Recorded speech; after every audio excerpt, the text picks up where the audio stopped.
Hello， 大家好，我是张大刚。今天咱讲的是全院阿修罗。同之前的刃牙是同类型的格斗热血番，歌舞伎一番青。小老头无意间一瞥，发现了不得了的事：肌肉壮汉将小哥拽进了小巷子里，试图实施非法侵犯。小老头不知道哪根筋不对劲儿，居然偷偷跟了上去。走近才发现，居然是小哥想要挑战壮汉。壮汉肌肉囚禁，就像是个塔。他觉得小哥可能是疯了找揍，小哥东冒一心，打的就是你。壮汉成功被激怒，他一把撕碎了身上的衣服，露出了浑身的肌肉和背后的人王刺青，吓得小老头张大了嘴巴，这是个怪物吧？壮汉将衣服碎片扔向小哥，铁拳就轰了上来。面对壮汉的主动进攻，小哥只是一味的闪躲。壮汉一脚踩碎玻璃瓶，将碎片踹向小哥，锋利的玻璃片划破了他的脸颊。壮汉趁机一脚踹出，力道之大，直接踹碎了整面墙壁。这是多么惊人的怪力！原来壮汉穿的是镀铁的鞋。见此，小老头就断定小哥肯定赢不了。苗条的帅哥打败壮汉，当这是动画片呢。壮汉让小哥别再东躲西藏，于是小哥一拳打歪了他的鼻子。壮汉气急，又是一拳，小哥侧身顺势拽住壮汉手臂一扭，关节错位，壮汉吃痛跪倒在地。小哥对着壮汉就是几招连环踹，壮汉翻着白眼倒地。小老头眼镜都吓掉了，我操，居然赢了！他下意识的叫住了准备离开的小哥，恭恭敬敬的请问他的名字。小哥告诉他自己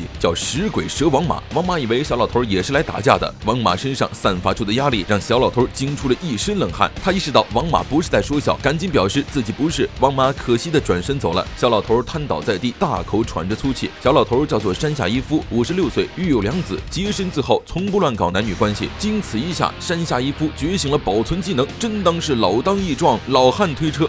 第二天一早，老年社畜的山下被故意找茬的科长训斥了一顿。令人意想不到的事情出现了，他被乃木集团的社长叫进了办公室。漂亮女秘书看着山下抖如康石，社长上来就问了他一个问题：知道解决冲突的最好办法是什么吗？山下一个高龄社畜能知道什么？社长告诉他，解决冲突的最好办法就是打。山下满脸问号，这是解决冲突还是制造冲突啊？社长让他别激动，然后给山下讲了一个阴痴听了都觉得离谱的故事。100年前，商人们为了争夺皇上的位置，各种阴招损招层出不穷，导致黑恶势力大股增加。眼看这混了，连商人自己都控制不住了，于是小天皇召集所有商人，勒令他们斗争必须要光明正大。所以全院大赛运营而生，一旦出现利益纠纷，双方各派出1名斗士，赤手空拳上阵，打输的那一方将让出自己的利益。乃木集团的祖先曾是大赛的会员之一，所以如今他们的公司才如此繁荣。而这个暴力决斗的全院大赛也一直保留了下来。山下以为社长在开玩笑，没想到他一脸认真。山下咯噔一声，社长不会想让他去打比赛吧？这企业级理解把乃木社长逗笑了。可以，但没必要。他找到山下的原因是集团之前雇佣的斗士被人打败了，最近又找到了新的斗士。这时大门打开，食鬼蛇王马走了进来。山下张大了嘴看向王马，他被乃木社长安排了照顾王马的任务，于是山下稀里糊涂的成了王马的经纪人。女秘书不太信任王马，因为乃木之前的斗士就是开头被王马击败的壮汉，但王马好歹在战力上还有点用。可社长为什么要委托山下一夫照顾王马呢？可以照顾斗士的人比比皆是，但山下看起来只是个普通的社畜罢了。这个问题社长并没有回答，秘书也不得而知。山下劝王马别参加这么危险的战斗，但王马的人生信条中没有重新考虑这句话。山下是个老社畜，家里倒是有房子，但10年前老婆跑了，只剩他和2个儿子。老大从初中开始就家里蹲，每天都是他做饭投喂。上次见面还是在2、3年前。老二成天在外面鬼混，回家就是偷钱。而山下现在多了另一个任务，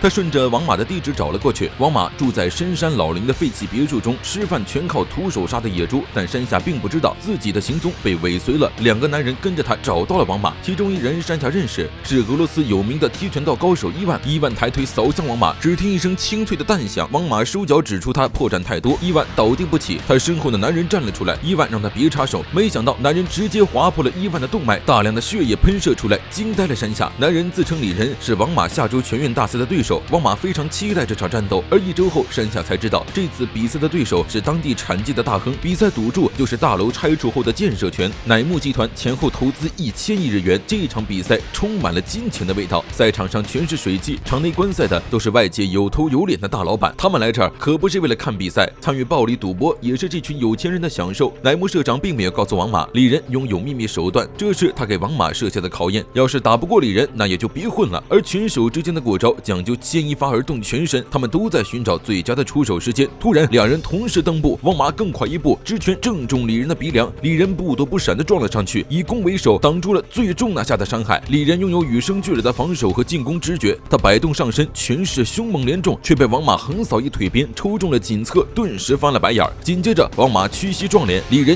应声倒地。在王马凌厉的拳击下，李仁手面上的淤青越来越多，很快他的手臂支撑不住，面部遭到了重创。山下以为胜券在握，想1000日元让他激动不已。这时，李仁的指尖抽搐，房地产大亨顿时露出了狰狞的笑容。王马的胸肌和手臂被划破，2道伤口涌出不少血液，这可不是刀子造成的，而是李仁的指尖。一般的握力分为3种：挤压力、抓力以及指尖的捏力。李仁的捏力可以轻松爬上任何悬崖峭壁，而用在人身上足以切开任何血肉和骨骼，故此得名剃刀之风。王马发现观众不是第一次看见李仁的这招，但社长却没有告诉他，显然对方是在试探他。老狐狸真是狡猾到家了。山下十分担忧王马，李仁虽然没带刀，指尖的力道可不小，划一下那都是要命的。李仁扑袭王马，指尖在他身上划出数道血痕，他乘胜追击，王马跃起一脚将他踹飞出去。众人却发现王马不继续补刀，原来李仁趁机挖伤了他的肌腱。王马要保护自己的腿，没法继续进攻。李仁赞叹王马是个不错的人类。李仁早已不把自己当作人类了。从11岁能徒手撕开硬币后，李仁就认为自己是超人了。他的真名叫田中一郎，但超级英雄从不用真名，于是他给自己取了李仁这个花名，意思是超越人类原理的人类。王马听他磨叽了半天，嫌他话多，否认了李仁超人的自夸。他一直在等李仁其他的后招，显然李仁令他失望了。这话触怒了李仁，他扬手挥下，却被王马单手轻松接住，手掌相对，李仁竟无法撼动王马分毫。指尖之所以能够伤人，是因为有一段距离的加速，王马泄了他的力，李仁就连豆腐都划不破。倘若单比力气，李仁也不赖，但王马一使劲压跪了他。随后王马屈膝一脚，李仁站不稳还想反击，王马拽着他的手，对着下巴就是一发重拳。在场的观众都是老赌狗了，看了那么多场比赛，还是第一次遇见这种打法，看的是云里雾里，也只有挨打的李仁和几位内行人看明白了，知道王马完美的利用了力量的流动，李仁的所有反击被制止。王马将他的脑袋一脚踩进了地板里，侧脸被踩得凹了下去，李仁彻底失去了战斗力。这就是超越天赋的技巧。随着比赛的结束，乃木集团也拿下了1000亿的建设权。庆功宴上，秘书小姐送来了现金，她这次是来问王马的。全院大赛登记的选手有1205名，其中选手平均每年参加8场战斗，比世界最大的格斗组织还要多5倍。虽然拿到的钱很多，但那些钱和危险程度不成正比。他想知道王马究竟为何而来。王马表示自己只想做最强，从没有考虑过会输，但他其实还有别的目的，在这1205名选手中找到一个人。与此同时，黄英女子大学内，黄英集团格斗总教官被一个长发男人一拳打断了脑袋，他毛遂自荐成了黄英集团的斗士。而这家伙的目的也是想见一个人，黄英集团的理事长奏流院子英认可了这个叫桐生刹那的斗士。